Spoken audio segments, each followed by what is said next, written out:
Hi, so I want to tell you about a new build monitor for Teamcity called Radiate.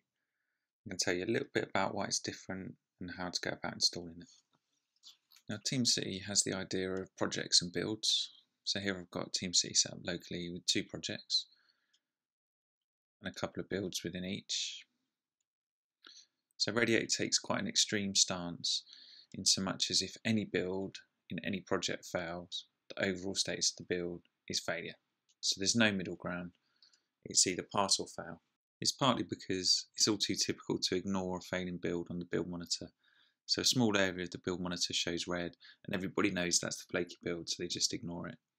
Whereas with Radiate, you don't get any information, you have to go and look at Teamcity to find out what's wrong. So let's take a look at it in action. This is Radiate when it first fires up in full screen mode.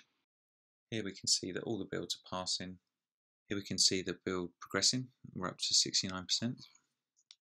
If Teamcity reports that the build is running overtime, Radiate reports that with a busy indicator.